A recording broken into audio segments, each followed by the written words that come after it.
We begin with the huge development in the Rachel Morin murder case after 10 months, an arrest finally made.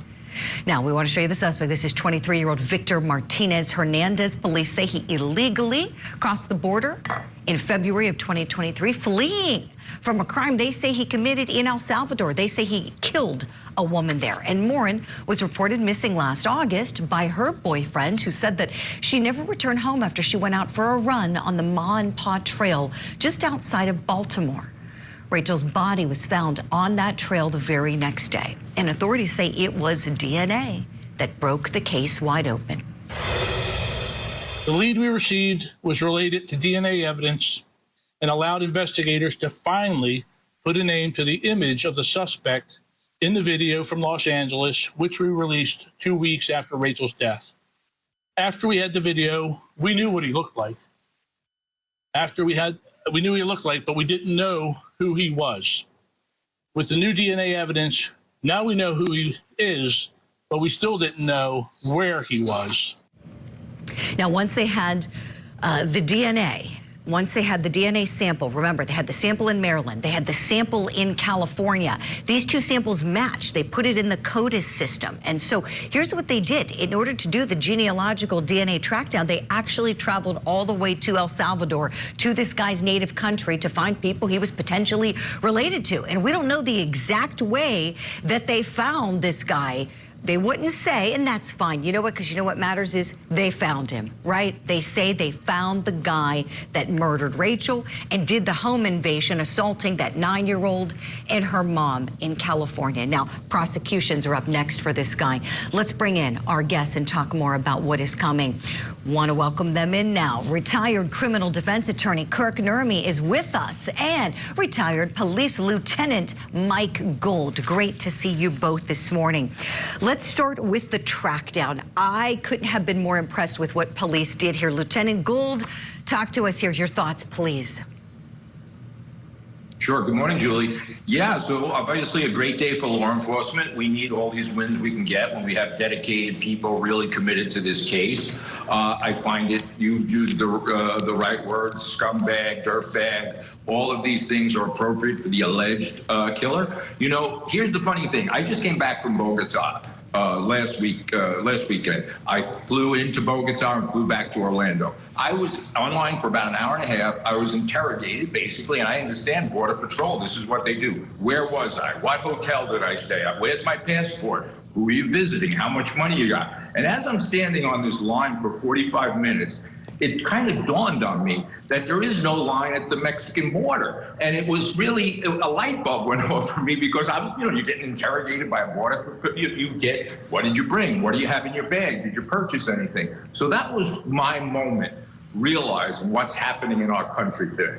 Mm-hmm. I appreciate you sharing that personal story, Lieutenant, because, I mean, law enforcement said this guy's MO is violence. That's what they said. That's what this guy is all about. He was about that in his native country and then didn't come to America to have a better life. They say he didn't come here to try to do good. No, they say he came here to try to commit more crimes. Picked up in Tulsa, Oklahoma. They tracked him down. He was at a bar apparently on Friday night when they grabbed him up. It was beautiful. Let's listen to a clip from the press conference now. This killer could have been laying his head in any community in the country or even in the world, and indeed, that was completely accurate.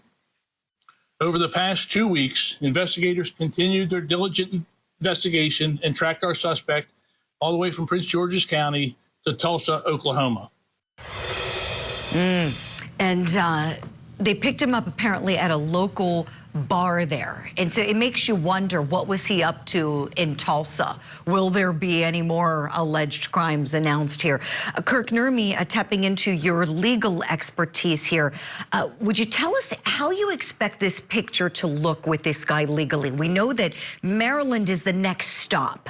What are your thoughts? Will he be sent back to California after that? Do you think he's just going to be deported back to El Salvador after he gets to Maryland?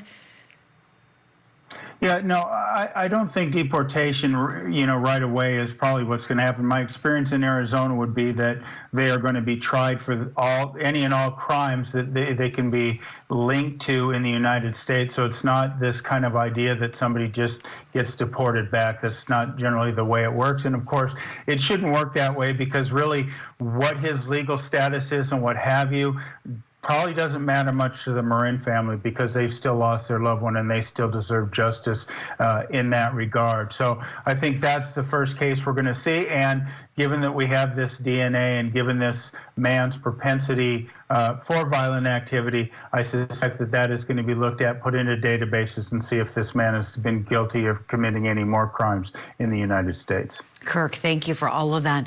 You mentioned Rachel's family, and you're right. I mean, they have been through a living nightmare. Nothing can bring their loved one back. And Rachel's mom had a couple big moments at the press conference. I touched on one in my opening statement where she called for that round of applause for law enforcement.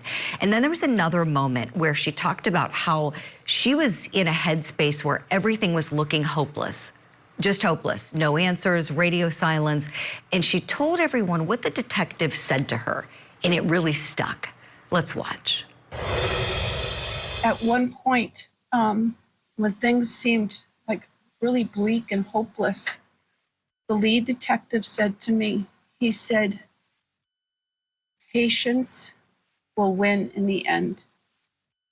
And that's what they've been doing. They've been diligently working very hard, and they've been patiently working through all the leads. And it's because of that that we have an arrest today. Lieutenant Mike, how many times in your career have you seen that happen? Yeah, so patience is a virtue, but of course that's easier said than done when you're a family member as a victim of a crime. And then of course we see cases go cold for several years. So it's, look, this wasn't this guy's first rodeo. This wasn't just a spontaneous, this wasn't a robbery. It seems to me he was stalking this person maybe for several days on this walking path. So yeah, he's a predator, and this will not be his first crime. As Kirk said, once this DNA is revealed, then they can start looking at the DNA of other victims wherever this character has been floating around. And I think there'll be several more cases closed due to the hard work of these investigators.